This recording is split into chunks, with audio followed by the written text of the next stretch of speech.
Hello students. आज के video में एसएससी जीडी एग्जाम के लिए अपना 10वां प्रैक्टिस सेट लेके आए हैं और इसमें कुछ महत्वपूर्ण क्वेश्चनों को रखा गया है जो आपके आने वाले एग्जाम के लिए काफ़ी इम्पोर्टेंट सिद्ध हो सकते हैं। ठीक है, इस वीडियो को बनाने में काफ़ी मेहनत लगती है और एक एक क्वेश्चन जो आपके एग्जाम के लिए इम्पोर्टेंट हो सकता है उनको रखा जाता है। ठीक है, अभी तक जो भी प्रैक्टिस सेट आ चुके हैं, यदि आपने पहले इनको सॉल्व ना किया हो या ना देखा हो तो एक बार उन वीडियो को जरूर देखें। वो सभी वीडियो जो है उसमें जो भी क्वेश्चन रखे गए हैं वो आपके एग्जाम के लिए काफी इंपॉर्टेंट हो सकते हैं। ये चीज ध्यान रखना आप लोग, क्योंकि उसमें हम लोगों ने काफी मेहनत की है, एक रिसर्च किया है, देन उसके बाद ये वीडियो तैयार किया गया है आप लोगों के लिए। एक बार उन वीडियो को देखें जरूर। ठीक है, आज का वीडियो स्टार्ट करते हैं। पहला क्वेश्चन क्या है कि रेशेदार प्रोटीन क्या है। जो फाइबर रेशा है, फाइबर प्रोटीन है, वो है क्या है? फाइबर प्रोटीन क्या है? तो ये ध्यान रखना, क्रिएटिन को ही फाइबर प्रोटीन कहा जाता है। ठीक है, क्रिएटिन को ही फाइबर प्रोटीन कहा जाता है। नेक्स्ट क्वेश्चन, टाइफाइड बुखार होता है, जो टाइफाइड फीवर आता है वो किसकी वजह से होता है? तो ध्यान रखना, जो टाइफाइड फीवर है जिसे आंतों का बुखार भी कहा जाता है वो बैक्टीरिया यानी कि जीवाणु द्वारा होता है। ठीक है, जो टाइफाइड है, फीवर है, वो बैक्टीरियल डिजीज है जिसे आंतों का बुखार भी कहा जाता है। नेक्स्ट क्वेश्चन देखें, लक्षद्वीप में द्वीप है, जो भारत का एक यूनियन टेरिटरीज है या स्मॉलेस्ट यूनियन टेरिटरीज है लक्षद्वीप, उसमें जो एक यूनियन टेरिटरीज जो निर्माण करती है उसमें कितने आइलैंड है? तो वो है 36 आइलैंड मिलकर हमारा लक्षद्वीप यूनियन टेरिटरीज का निर्माण करते हैं। ठीक है, और ये भी काफी बार पूछा जाता है कि लक्षद्वीप जो यूनियन टेरिटरीज है इसकी कैपिटल क्या है? तो ध्यान रखना, इसकी कैपिटल क्या है? कावारत्ती। ठीक है, और यहाँ की जो ऑफिशियल लैंग्वेज है वो क्या है? वो है मलयालम। ठीक है, लक्षद्वीप एग्जाम में काफी पूछा जाता है और ये कोरल लीफ से बना हुआ आइलैंड है, काफी इंपॉर्टेंट है, कोरल लीफ से बना हुआ आइलैंड है। अगला क्वेश्चन, नोबेल अवार्ड, जो नोबेल अवार्ड है वो प्रति वर्ष कहां पर दिए जाते हैं? तो ध्यान रखना, जो नोबेल अवार्ड है वो प्रत्येक साल कहां दिए जाते हैं? स्टॉकहोम में दिए जाते हैं। और स्टॉकहोम कहां की कैपिटल है? तो ध्यान रखना, स्वीडन की। स्वीडन की जो कैपिटल है क्या? स्टॉकहोम। यहीं पर हर साल नोबेल अवार्ड दिए जाते हैं और ये नोबेल अवार्ड कितने फील्ड में दिए जाते हैं? 6 फील्ड में दिए जाते हैं, ध्यान रखना आपको। ठीक है, अगला क्वेश्चन हिस्ट्री से है, हर्षवर्धन का समकालीन दक्षिण भारत का शासक कौन था? तो जो हर्षवर्धन, जब नॉर्थ इंडिया में हर्षवर्धन का शासन चल रहा था तो उसी समय दक्षिण भारत का एक महानतम शासक कौन था? तो ध्यान रखना, पुलकेशी सेकंड है। पुलकेशी सेकंड, इसी ने नर्मदा नदी के तट पर हर्षवर्धन को एक बार पराजित भी किया था, ध्यान रखना। ठीक है, हर्षवर्धन के समकालीन दक्षिण भारत में एक महानतम शासक था पुलकेशी सेकंड है, पुलकेशी सेकंड है। ठीक है, और इसने नर्मदा नदी के तट पर हर्षवर्धन को एक बार युद्ध में पराजित भी किया था, जिसके उपलक्ष्य में उसने क्या किया था? मल्का अर्जुनम टेम्पल का निर्माण भी करवाया था।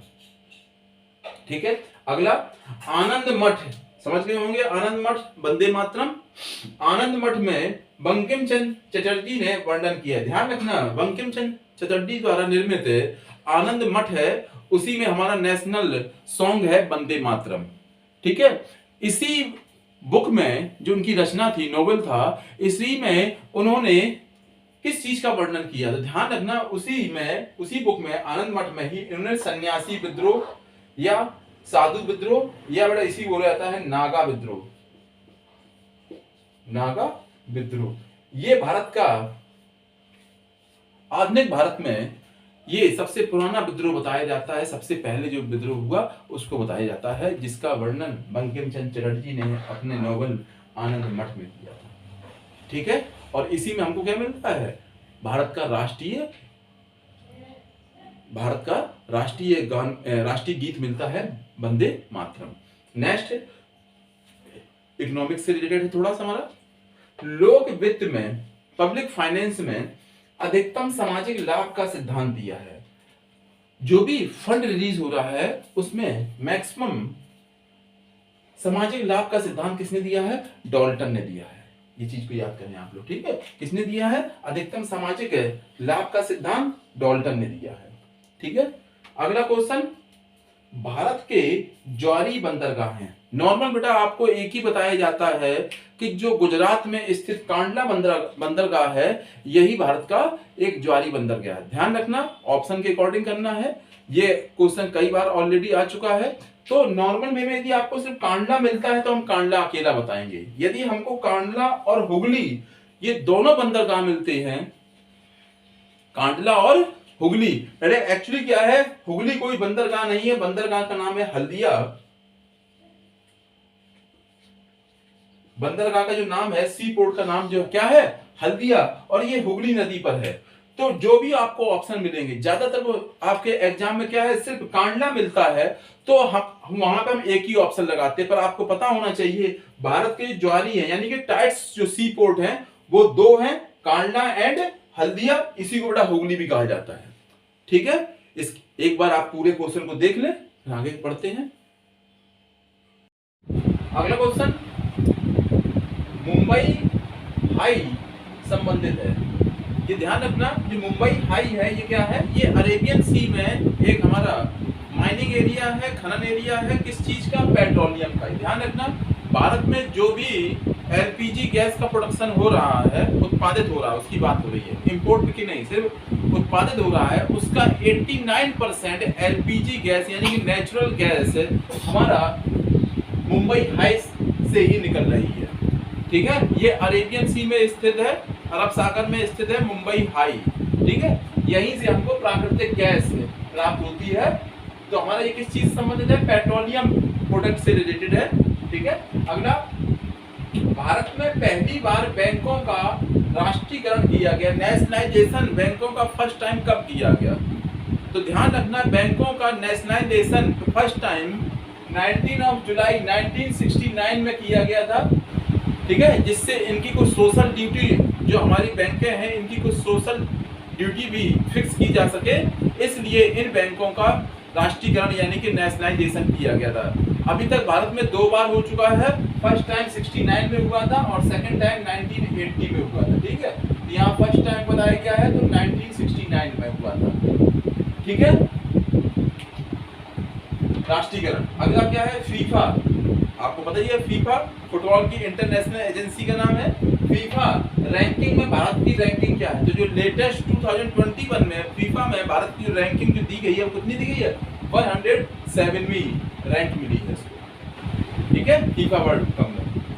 भारत में राष्ट्रपति को स्वविवेक का अधिकार प्राप्त है। नॉर्मल वे में हम बताते हैं, भारत में जो राष्ट्रपति का पद होता है, जो राष्ट्रपति होता है, वो कोई भी काम करता है वो कैबिनेट की सिफारिश पर करता है। पर उसके बावजूद भी कुछ काम वो ऐसे हैं, कुछ अधिकार ऐसे हैं जो अपने स्वविवेक से करता है। कौन कौन से?